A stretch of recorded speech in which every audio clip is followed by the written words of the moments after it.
পুজোর থিম এক মুঠো অন্ন।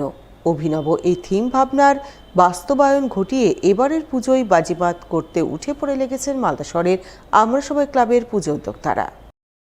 আমরা সবাই ক্লাবের পুজো রবীন্দ্র ভবন মোড় সার্বজনীন দুর্গোৎসব নামে পরিচিত। এই বছর এখানকার পুজো পদার্পণ করেছে 15তম বর্ষে। এই বছর এখানকার পুজোর বাজেট 10 থেকে 12 লক্ষ টাকা। পুজোর থিম এক মুঠো অন্ন, অর্থাৎ এক মুঠো অন্ন উৎপাদন করতে কৃষকরা কিভাবে রোদ ঝড় জলের মধ্যে হাড়ভাঙা কায়িক পরিশ্রম করেন তা তুলে ধরা হচ্ছে পুজো মণ্ডপে, যার মাধ্যমে কৃষকদের উৎপাদিত ফসলের ন্যায্য মূল্য দেওয়ার বার্তা থাকছে। সেই বার্তা ফুটিয়ে তুলতে মাটি খড় ধানের গাছ দিয়ে সাজিয়ে তোলা হচ্ছে গোটা পুজো মণ্ডপ। এবছর আমাদের থিম হচ্ছে এক মুঠো অন্ন। আমরা এই এক মুঠো অন্নের সাহায্যে গোটা সমাজে বার্তা একটাই দিতে চাই, যেন চাষিরা সঠিক মূল্যটা পায়, সঠিক মূল্য না পেয়ে যেন আত্মহত্যা না করে, কারণ ওরাই আমাদের ভবিষ্যৎ। ওরা যদি অন্ন উৎপাদন করে তবেই আমরা অন্নটা মুখে দিতে পারবো।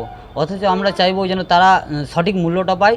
এবং কিছু সমাজের শ্রেণীর লোক আছে যারা অন্নকে অপচয় করছে, তাদেরকেও একটাই কথা বলবো, তারা যেন অন্নটা অপচয় না করে, তাতে সবার পক্ষেই ভালো। আমরা অন্নটা সঠিক মূল্য দিয়ে চাষিদের কাছে কিনতে পারবো। আমাদের এই পুরো মণ্ডপ সজ্জা সাজিয়ে তোলা হয়েছে খড়, মাটি, কিছু পুতুল দিয়ে এবং রিয়াল কিছু ধান গাছ দিয়ে। মণ্ডপে থাকছে গ্রামীণ বাংলার চাষবাসের নানান দৃশ্যপট, যার মাধ্যমে অন্নের অপচয় রুখে কৃষকদের উৎপাদিত ফসলের ন্যায্য মূল্য পাওয়ার অধিকার বড় করে দেখানো হচ্ছে।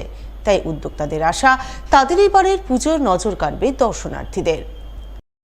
এই চিন্তা ভাবনা হচ্ছে আমাদের গোটা ভারতবর্ষে যে কৃষকরা আত্মহত্যা করছে সেটাই নিয়ে আমরা ভেবেছি। এইটা ভাবার কারণ হচ্ছে যে কৃষকরা তার ফসলের বিনিময়ে মূল্য পাচ্ছে না, তারা আত্মহত্যা করছে, সেই সব তুলে ধরা হয়েছে। এখানে দুই শ্রেণী যেরকম দেখানো হচ্ছে, এক শ্রেণীর মানুষ খাবার পেয়ে খাবার ফেলে দিচ্ছে, সেটাকে আমরা ডাস্টবিনের দ্বারাই কুকুর আর মানুষের সঙ্গে তুলনা করেছি। আর ভিতরে মাকে দেখানো হয়েছে অন্নপূর্ণা রূপে, মা ঘরকে দেখানো হয়েছে।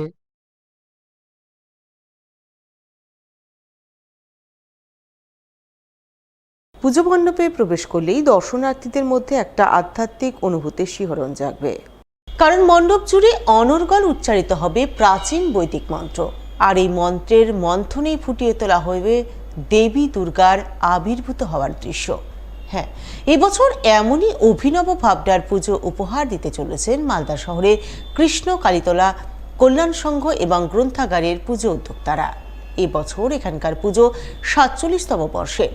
গত কয়েক বছরের মতো এবারও এই পুজোয় থাকছে বিশেষ চমক। বিশেষ করে পুজো মণ্ডপ থেকে প্রতিমায় থাকছে অভিনব ভাবনার প্রতিফলন। এবছর এখানকার পুজোর থিম মন্থের মন্থন, যা প্রতিমা ও পুজো মণ্ডপের মেলবন্ধন ঘটিয়ে ফুটিয়ে তুলছেন প্রখ্যাত মৃৎশিল্পী দিব্যেন্দু সাহা এবং ক্লাব সদস্য বুবাই দাস। মালদা কৃষ্ণকালীতলা কল্যাণ সমিতি গ্রন্থাগারের সার্বজনীন দুর্গোৎসব, এটা 47তম বর্ষ। এবারে আমাদের থিম হচ্ছে মন্ত্রের মন্থন। এটা আমাদের এবারের থিম, যেটা মালদা মানুষকে আমরা দিতে চলেছি। এই মন্ত্রের মন্থনের দিক দিয়ে আমরা যে দেখাতে চাইছি এবছরের জনসাধারণকে, যে বৈদিক সভ্যতার যে প্রথম এবং প্রান্তিক যে শক্তি, সেই শক্তিকে উদ্ভাবনের কাঁচা মাল বা কাঁচা যে জিনিস, সেটা ছিল হচ্ছে মন্ত্র। সেই মন্ত্রকে কিভাবে অত্যাধুনিক পর্যায়ে ডিসপ্লে করানো হবে, সেটা এবছরের